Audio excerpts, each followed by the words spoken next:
sociedade muda com o tempo, mas nem sempre a legislação é capaz de acompanhar na mesma rapidez. Algumas leis ainda são do século passado, são responsáveis, por exemplo, pelo pagamento de benefícios previdenciários, as chamadas pensões por morte.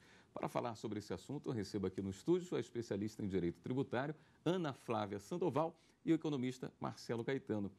O doutor Marcelo permitiu começar com as senhoras. Doutora Ana Flávia, existem formas diferentes de se tratar a pensão por morte, dependendo do regime previdenciário, não é? Sim, existe o regime geral de previdência social, que é regulamentado pela Lei 8.213 de 91, e no âmbito de cada estado, município e Distrito Federal, existem os regimes próprios de previdência social de seus servidores públicos e militares.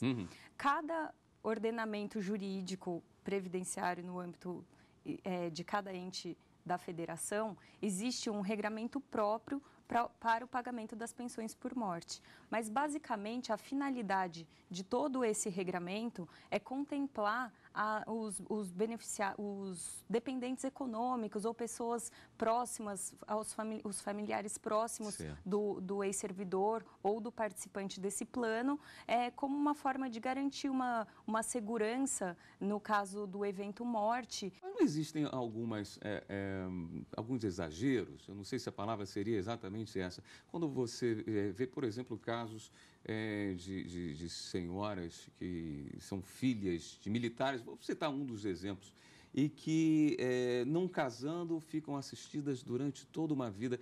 Isso é algo que a gente poderia pensar realmente algumas décadas atrás. Hoje eu acho que não caberia mais, né, doutor Marcelo? Ou isso também já foi revisto e consertado? Infelizmente, na minha concepção, ainda não foi revisto, muita coisa já foi feita, mas ainda temos que fazer muito mais coisas ainda. Quando a gente compara o Brasil com o resto do mundo, aí dá para ver algumas discrepâncias muito fortes nessa parte de pensão por morte, o que faz com que a despesa do Brasil com benefício de pensão por morte fique na faixa de 3% do PIB. Eu estou incluindo tudo, INSS, funcionário público. Enquanto se você compara com o resto do mundo, mesmo para países que são bem mais envelhecidos, e aí naturalmente, por serem mais envelhecidos, deveriam ter um gasto maior, é 1% do PIB. Então, quer dizer, nossa conta ainda vai aumentar. Ainda vai aumentar, porque a gente ainda é um país jovem, só que passa por um envelhecimento populacional muito acelerado. Então, esses 3% vão virar 5%, 6% em algum momento, né? Então, quer dizer, mesmo para países mais velhos e mais ricos, é 1% do PIB, enquanto aqui são 3%. Bem, por que aparece isso, né? Regras que geram esse tipo de gasto mais elevado. Duas coisas, regras em relação à concessão do benefício e regras em relação ao valor do benefício. Em relação à concessão do benefício, o que ocorre? Por exemplo, no INSS em particular, não existe carência para concessão. Então, se você, por exemplo, vê que você tem uma esposa, que aí tanto faz se é esposo ou esposa, não tem diferença em relação a isso, que de repente está ali na beira do falecimento e nunca contribuiu para a Previdência, você pode fazer uma contribuição para essa pessoa, no teto, ela falece e aí recebe benefício para a vida inteira. O viúvo ou a viúva. Outra questão também, ainda relacionada a isso, não existe um limite etário para isso. Então, de repente, alguém fica viúvo ou viúva muito jovem, claro que deveria receber alguma coisa, mas recebe essa pensão para a vida inteira. Então, você pode ter viúvas de 30 anos, 40 anos, recebendo pensões vitalícias. No resto do mundo, não costuma ser assim. Às vezes, o que acontece? Tem uma pensão temporária para essas viúvas ou viúvos mais jovens e só é vitalícia se ficou viúvo com 60 anos ou mais. O que faz com que esses gastos sejam muito elevados e que também é uma regra que não era assim no Brasil até os anos 90, que passou a ser, é que a pensão por morte, sempre o benefício, quando eu estou falando do INSS em particular, é igual à aposentadoria da pessoa que faleceu ou à aposentadoria que ela teria direito na data do falecimento, sem redução alguma. Quer dizer, se você for pegar mais antigamente, as regras variaram também, mas, por exemplo, eram coisas do estilo, para estados existiam coisas assim, 70% faleceu, não faz muito sentido a pessoa continuar recebendo valor integral, até porque como é uma pessoa a menos, é gasto menor com comida, com habitação, com limpeza, né? Então recebe 70%. Pode até chegar aos 100%, sempre quando você inclui filhos, né, mais dependentes. E aqui é sempre a integralidade. É um pouco diferente no servidor público, né, porque tem a integralidade até o teto do INSS e a partir de lá repõe 70%. Mas, enfim, tem esse conjunto de regras, quando você compara com os outros países, o Brasil realmente é um ponto que a gente, como economista, chama de um ponto fora da curva. De uma forma geral, já vem estabelecido quais são as pessoas que podem receber pensão por morte. Filho, esposa, ou a pessoa pode incluir quem ele gostaria que recebesse a pensão por morte. Existem regimes que prevêem a possibilidade do participante incluir beneficiários, como no caso do regime de previdência privada, que sejam livremente escolhidos por ele, só que nos regimes de previdência público, o servidor ou o participante do plano, ele pode instituir pessoas que sejam maiores de 60 anos ou portadoras de deficiência que o tornem incapaz para o trabalho, desde que essa pessoa seja dependente econômica do servidor ou do participante do regime geral. Tá, a gente estava falando do regime dos militares, eu estava citando no início, se não me engano, eles participavam com 1,5% do valor do salário, não é? E isso permitia que suas filhas, enquanto não casassem, ficassem recebendo. Esse valor de 1,5% seria suficiente para cobrir essas pensões? Olha só, a pensão do militar das Forças Armadas, é vitalícia para as filhas, independente do estado civil delas, tá? O que acontece? Os militares que ingressaram até 2001, eles puderam optar por contribuir por uma alíquota adicional de 1,5% sobre os 7 que já contribuíam e manter a pensão vitalícia para as filhas. Os que ingressaram a partir dali, não. Contribuíam com os 7 ou 7,5%, não me recordo exatamente o valor, mas é por aí, e geram pensão para as filhas até os 21 anos de idade. Bem, veja só, se você considerar alguém que... É muito difícil imaginar que 1,5%, de você pagar 1,5% do seu salário, seja suficiente para pagar uma pensão de 40, 50 anos, tá certo? Então, quer dizer, a conta fica difícil de fechar, né? Quer dizer, imagina, eu pago 1,5%, então cada ano vai dar está dando a conta aí, uns 18% do salário. Então, você contribui por 18% em 40 anos, vai pagar o mesmo benefício em 40, 50, é um pouco difícil essa conta de fechar, né? Sim, a minha visão sobre a Previdência Social é que é um direito social, e o direito social não deixa de ser um custo para toda a sociedade. Quer dizer, não é realmente para ficar no 0 a 0. Exatamente. Existe o custo. Exatamente. E, além disso, a contribuição para essa Previdência, ela não advém só dos servidores em atividade, só dos servidores ativos. A União, os estados, o Distrito Federal e os municípios também devem fazer um repasse para os cofres da Seguridade Social. E também existem contribuições para a Seguridade Social incidentes sobre a folha de salários, a receita ou faturamento de empresas e empregadores, os empregados, trabalhadores e os demais segurados da Previdência Social também. Incide também a contribuição para a Seguridade Social sobre a receita de concurso de prognósticos, que são as loterias, casas lotéricas e esse tipo de coisa, e também incide sobre a importação de bens e serviços do exterior. Então, não são só os servidores ou os trabalhadores em atividade que estão contribuindo para a Seguridade ou para a Previdência Social. E no Brasil, existe assim um senso comum de que o regime de previdência no Brasil é deficitário ou é ruim, falta dinheiro, faltam recursos e etc. Mas o orçamento da Seguridade Social, ele não é deficitário. A Seguridade Social, ela tem um orçamento com saldo positivo e é desse orçamento que é feito os repasses para cobrir o déficit do regime geral de previdência social. No caso dos regimes próprios dos servidores públicos, não. Existe um déficit previdenciário nesses casos que é coberto com recursos do Tesouro Nacional. Do meu ponto de vista, a pensão por morte faz parte de um elenco mínimo, do mínimo para a Previdência. Quer dizer, tem a aposentadoria, a pensão por morte e a aposentadoria por invalidez, né? Agora, o que acontece? Isso não justifica o fato de você acabar concedendo várias pensões sem muito limites. Então, você estava comentando, por exemplo, as pensões por morte, né, das filhas por militares. Pode-se acumular a pensão do pai com a aposentadoria dela, com a pensão do marido dela, percebe? Então, você encontra pessoas aí que acabam recebendo, de repente, 20 mil reais de pensão por morte, entendeu? Então, quer dizer, existem situações que são, de fato, fora da realidade e isso daí deve ser contornado. Claro que, politicamente, nunca é fácil, porque para ajustar as contas, você vai ter ou que aumentar a contribuição, quer dizer, para aumentar a tributação, que ninguém quer, ou reduzir despesas, que também, com pagamento de benefícios, também ninguém quer. Então, politicamente, é uma coisa, de fato, bem difícil de você tocar. Mas, enfim, existem essas distorções, pode-se focar inicialmente nessas distorções. Sim. As fraudes são muito comuns?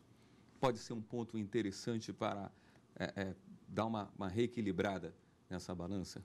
Sim, existem muitas pessoas que fraudam. É comum a gente encontrar nos noticiários até formação de quadrilhas, né, para fraudar a Previdência Social, omitindo informações ou inserindo dados falsos no sistema da Previdência Social para a pessoa usufruir de um benefício que, na verdade, não lhe é atribuído, né? Na verdade, que não lhe é atribuído nos termos da legislação previdenciária. Uhum. Só que, para esse tipo de conduta, existe tipificação no Código Penal de crimes com penas de reclusão e multa, e até a pessoa pode ficar condenada a restituir também a autarquia previdenciária pelas contribuições recebidas indevidamente. Inclusive, os advogados que atuarem em causas que não tenham embasamento fáticos reais, também podem ser condenados por litigância de má-fé nos termos do Estatuto da OAB. Além dessas fraudes por quadrilhas, parece que é uma situação muito comum às individuais, né? As pessoas que deixam de informar, que não merecem mais, que não têm mais o direito a receber a pensão. Vamos fazer o seguinte, nós vamos para um rápido intervalo. No próximo bloco a gente volta tratando justamente desse assunto. Voltamos em instantes.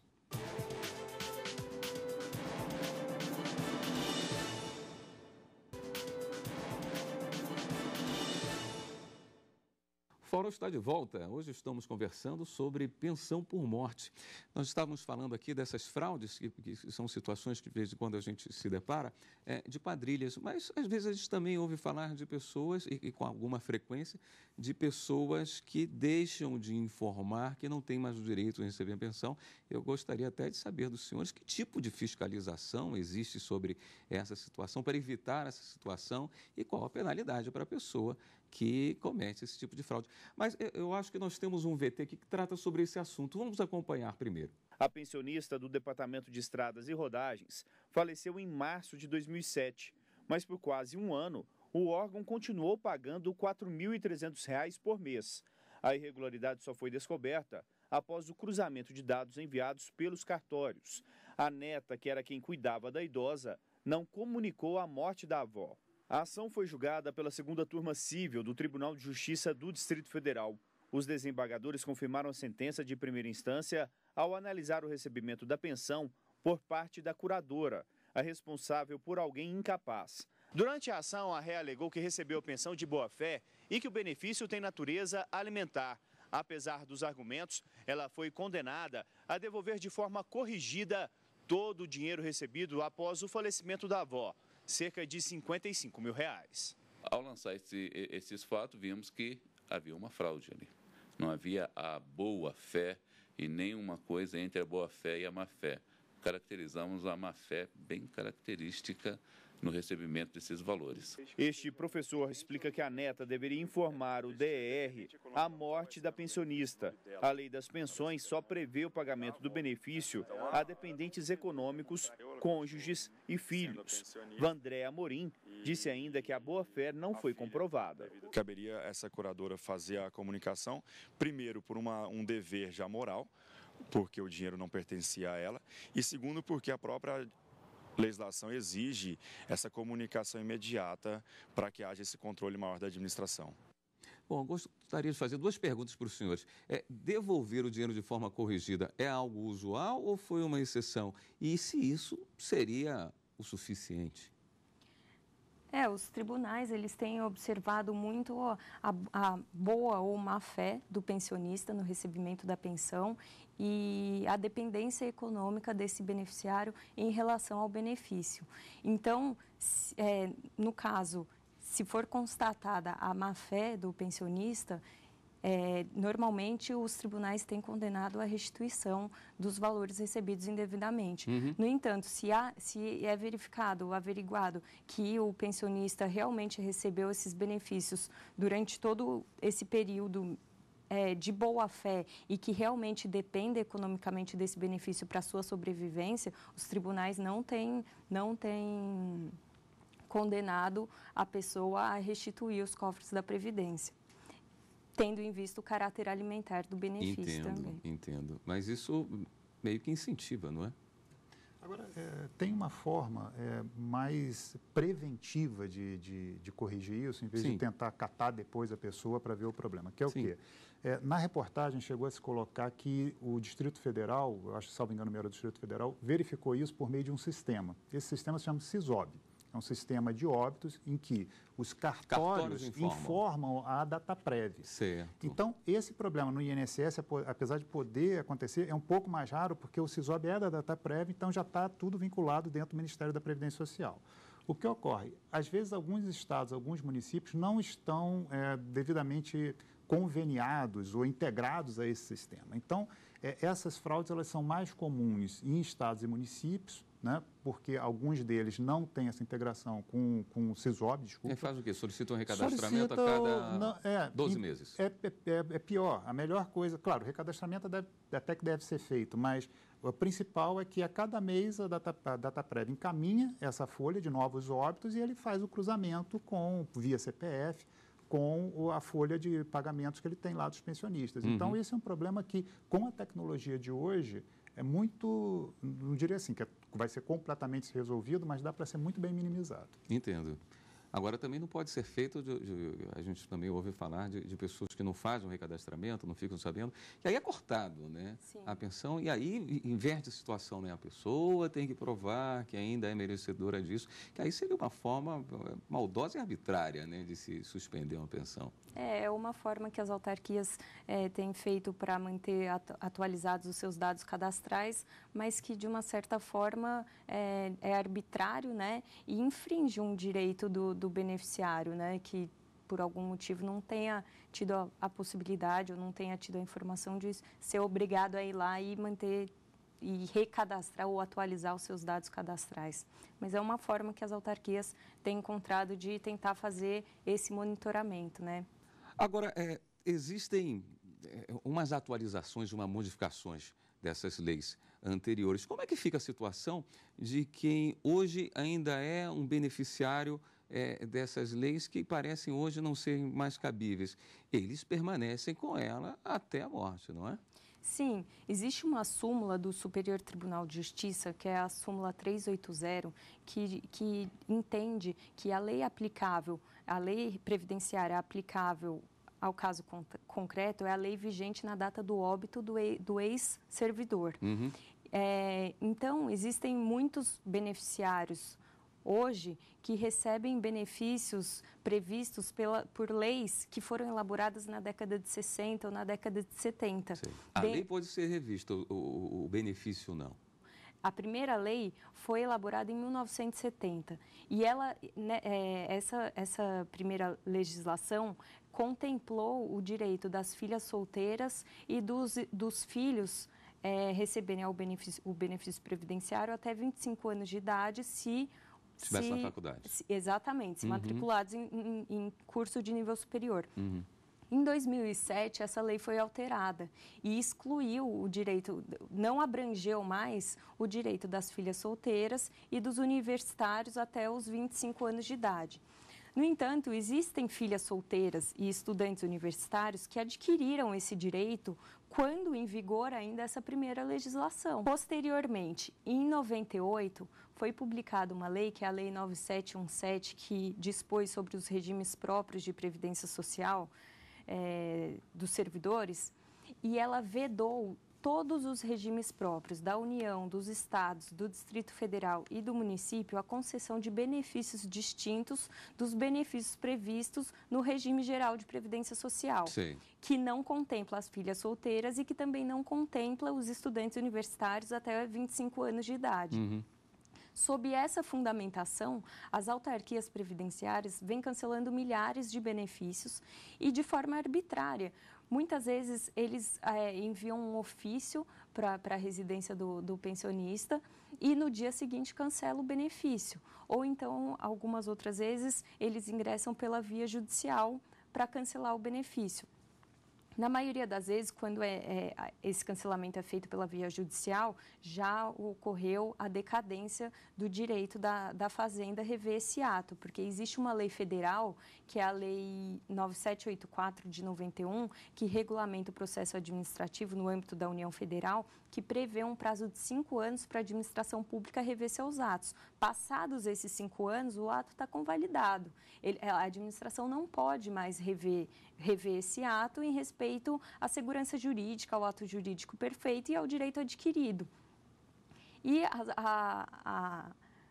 as autarquias previdenciárias, mesmo decorridos esses 5 anos ou os 10 anos, no caso do Estado de São Paulo, vêm cancelando essas pensões por morte pela via judicial ou seja pela via administrativa também. No caso dos cancelamentos pela via administrativa, o que ocorreu foi que o servidor, quando da morte do ex-servidor, ele era contemplado pela legislação e deixou de ser contemplado posteriormente. Então, nos dias atuais, esse beneficiário não é mais contemplado pela lei. No entanto, ele tem o direito adquirido a continuar recebendo esse benefício. Essas mudanças na legislação, elas mostram um efeito a médio e longo prazo, né? Você modifica, mas devido aos direitos adquiridos, a coisa vai começar a se modificar com 40, 50, 60 anos, né? Com certeza, né? Porque o que acontece, você não faz sentido alterar uma lei e aí você já teve o benefício e agora eu vou mudar o seu benefício, já foi concedido em função da nova lei. O que faz sentido é o seguinte, não deve ter uma questão de uma expectativa do direito, mas o direito que já foi concedido morreu lá, né? Agora, o que acontece, isso é interessante, porque quando você pega, por exemplo, a reforma da pensão por morte que ocorreu com os servidores civis em 2003, ela alterou para aqueles falecimentos que ocorreram a partir de 2003. Uhum. Quando a gente não ingresso, né? Não quem já recebia o benefício, mas quem faleceu e aí gerava um benefício, a partir dali mudou a ideia da fórmula de cálculo do benefício. Agora, quando se fez para o militar em 2001, se fez não com base na data do óbito, mas na data de ingresso da pessoa, do militar.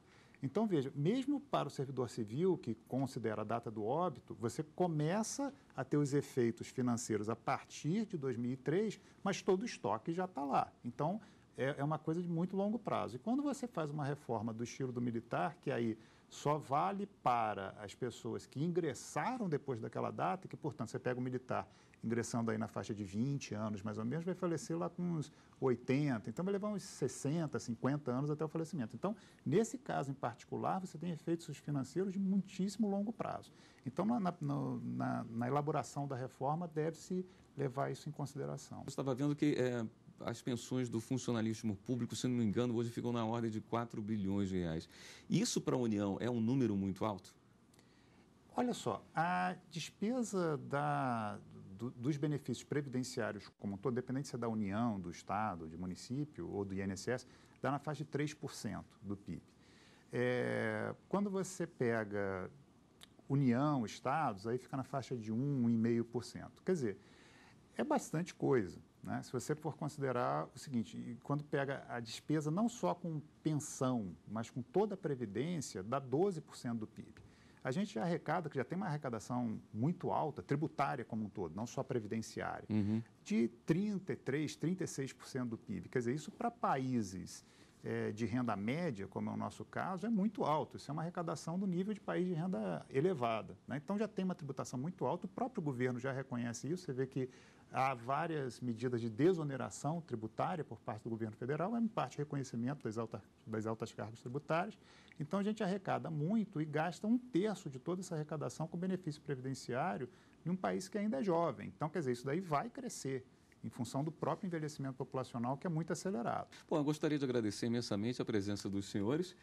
Nós estamos chegando ao final do nosso fórum de hoje. Nós conversamos com a especialista em Direito Tributário, Ana Flávia Sandoval, também com o economista Marcelo Caetano. E você pode rever esse programa na página da TV Justiça. O endereço é www.tvjustiça.jus.br. E também pode e deve enviar sugestões para o programa. O e-mail forum@stf.jus.br.